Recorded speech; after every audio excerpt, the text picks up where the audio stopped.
Bonjour à tous et bienvenue dans ce nouvel audio. Aujourd'hui, nous allons parler de l'intelligence relationnelle. Intelligence souvent sous-estimée. En fait, j'ai parlé avec quelqu'un qui m'a dit « mais moi, je pense pas être intelligente ».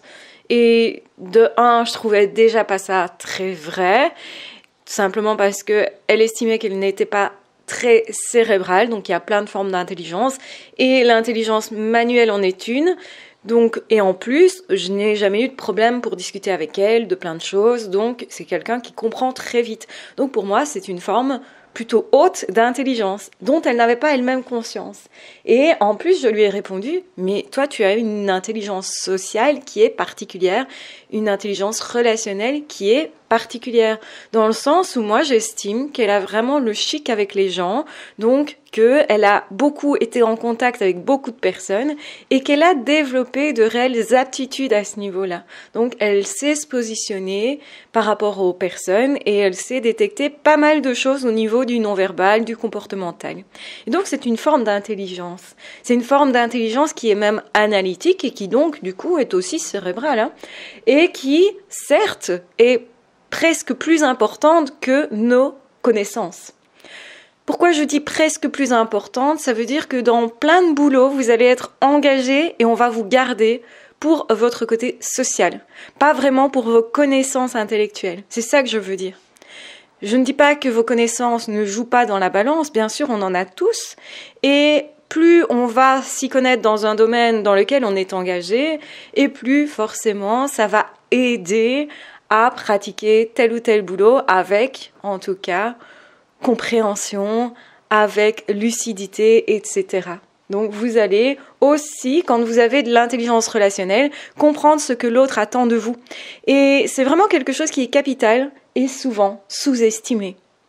En réalité, nous sommes tout le temps en relation les uns avec les autres et généralement, c'est ce relationnel-là qui nous permet d'ailleurs d'avancer en groupe. Et dans plein de milieux, c'est ultra important. Vous rentrez dans une équipe de sport, c'est ultra important. Vous rentrez dans une firme, on vous engage, c'est ultra important. Les relations que vous allez avoir avec les autres, si vous êtes en contact avec une clientèle, c'est ultra important. Et beaucoup de personnes, en fait, n'ont pas conscience tellement de ça. Et c'est pour ça que je voulais vraiment mettre ça en lumière parce que oui, l'intelligence relationnelle existe, ça se développe, ça se pratique. Donc plus on pratique généralement, plus on devient doué parce qu'aussi il y a plein de personnes qui vont me dire « moi je suis pas quelqu'un de sociable ». Oui, mais peut-être parce que tu n'as pas souvent été en contact avec beaucoup de personnes et donc tu n'as pas appris à t'adapter, à les décortiquer quelque part, à les décoder, c'est ça que je veux dire plutôt, et à savoir comment œuvrer dans telle ou telle situation. Plus vous avez d'expérience et plus vous avez aussi de connaissances parce que vous aurez essayé plein de choses. Et plus on essaye et plus en fait on trouve ce qui fonctionne. Et donc c'est ça qui est vraiment capital, c'est que finalement nous en tant qu'êtres humains, on ne peut pas se dire qu'on peut vivre complètement isolé. Même les personnes qui sont très seules, qui aiment la solitude, eh bien, généralement, ce sont des personnes qui vont vous dire que les autres ont une importance pour eux. Même si vous êtes tout seul avec votre bouquin, vous êtes quand même en relation avec l'auteur, d'une certaine façon. Même si vous êtes tout seul justement avec votre bouquin, ça ne vous empêche pas d'avoir envie d'en parler avec quelqu'un. Donc même si vous passez beaucoup de temps de créativité, d'isolement, on va dire, mais vous ne vous sentez pas forcément isolé. Vous pourriez tout à fait vous ressentir relié à l'humanité et être en train de faire ce que vous faites justement parce que vous êtes relié à l'humanité et parce que c'est important pour vous. Parce que l'humanité, donc autrement dit les êtres humains, sont super importants pour vous. Et c'est ça toute la subtilité du truc, c'est que finalement, on n'évalue pas à l'école nos capacités relationnelles alors qu'en réalité, on devrait nous apprendre à bien s'aimer, à bien se gérer, au niveau émotionnel déjà, et puis au niveau relationnel surtout. Ça veut dire que oui, il faudrait apprendre aux personnes déjà qui harcèlent les autres, ce qui se fait, ce qui ne se fait pas, ce qui est en place dans le harcèlement, parce que les deux sont en souffrance généralement, le harceleur aussi, et ça on l'oublie souvent, parce que généralement chez le harceleur, il y a quelque chose qui se rejoue de son enfance, ou de ce qui se passe à la maison, ou de ce qui s'est passé dans une autre expérience, bref. Vous l'aurez compris, nous sommes des êtres relationnels et nous avons besoin d'apprendre et parfois d'être guidés à ce niveau-là. Et malheureusement, l'école ne fait pas ça, ne nous guide pas à ce niveau-là. Certains vont dire, mais par contre, si vous allez dans des mouvements de jeunesse, vous allez apprendre le relationnel. Peut-être, mais est-ce que vraiment on vous donne les clés? Et ça, c'est un peu ma question.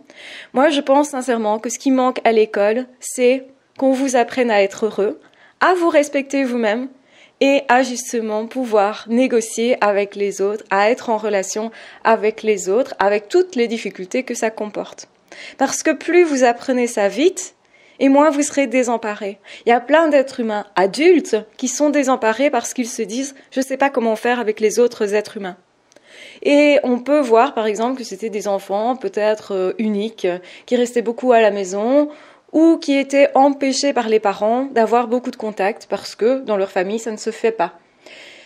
Et du coup on va voir une certaine détresse parce que les liens sont nécessaires, qu'on le veuille ou non. Même si on se dit « ah moi je suis bien tout seul ». Et c'est vrai, il y a des moments où on est bien tout seul. Mais je pense qu'on est bien tout seul aussi parce qu'on a été en contact à certains moments ou parce qu'on a ces possibilités-là d'être en contact.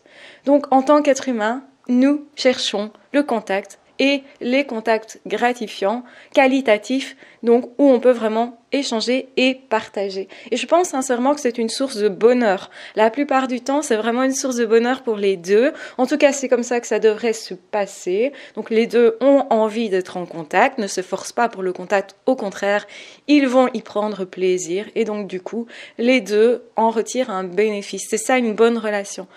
Alors, bien entendu que ça ne veut pas dire qu'on est toujours dans ce cas de figure-là. Il peut y avoir des petits couacs, des petits accros, comme dans toute relation. Bien sûr, nous sommes des individus en relation avec des besoins différents, des envies différentes, parfois des énergies différentes. On peut être très fatigué et ça peut être la source d'une dispute. On peut être très énervé pour complètement autre chose et ça peut aussi être la source d'une dispute. Parfois, c'est pas toujours logique, c'est ça que je veux dire. Et parfois, il faut savoir dire à l'autre aussi, tiens, voilà ce qui s'est passé. Et en fait, c'était pas lié à toi.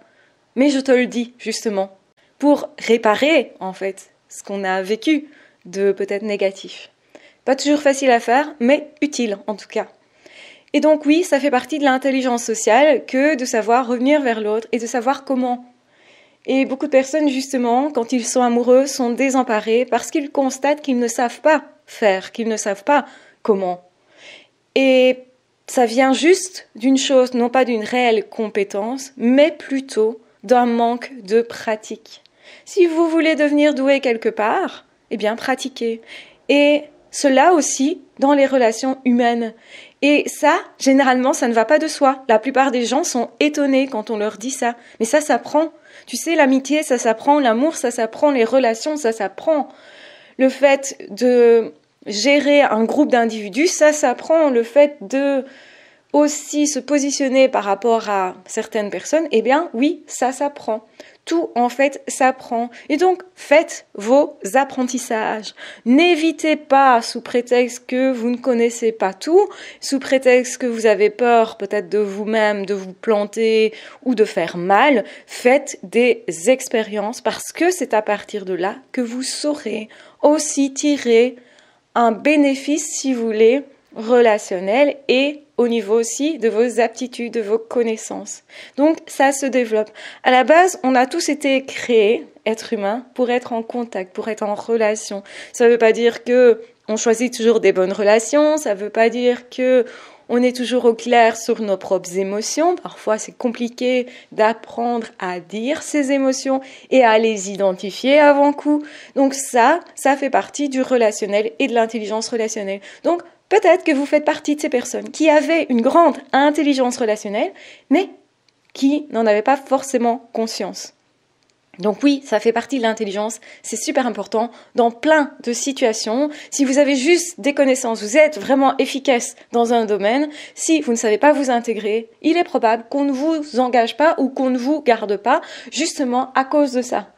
Donc oui, c'est important de développer votre intelligence relationnelle. J'espère en tout cas que si vous êtes sur cette chaîne, ça veut dire déjà que vous travaillez là-dessus, que vous êtes conscient de l'importance des relations. Et déjà aussi des relations à soi, on en parle aussi sur cette chaîne. C'est vraiment capital parce qu'il y a beaucoup de personnes qui s'oublient en fait. Alors qu'en réalité, la personne avec qui vous êtes le plus en relation, c'est vous-même. Vous allez vous fréquenter, vous, toute votre vie, alors autant que ça se passe bien. Voilà, je vous embrasse bien fort, je vous aime très fort. N'hésitez pas à rebondir sur cet audio. J'espère qu'il vous aura aidé, qu'il vous aura plu, qu'il vous aura permis de prendre du recul peut-être sur une situation et de trouver peut-être des solutions et d'être beaucoup plus tolérant avec vous. Si vous n'êtes pas à l'aise relationnellement, ce n'est pas grave, ça s'apprend. Les malaises ne restent pas forcément quand on commence à avoir l'habitude d'être en relation encore et toujours. Oui, c'est un apprentissage, c'est un entraînement. Je vous embrasse bien fort, je vous aime très fort. N'hésitez pas à vous abonner si ce n'est pas encore fait. N'hésitez pas aussi à consulter mon autre chaîne, Une psy à la maison, parce que là-bas je parle aussi de psycho et ça pourrait aussi vous intéresser. De toute façon, prenez bien soin de vous et on se retrouvera très vite dans d'autres audios ou dans d'autres vidéos. Ah, ciao, bye bye!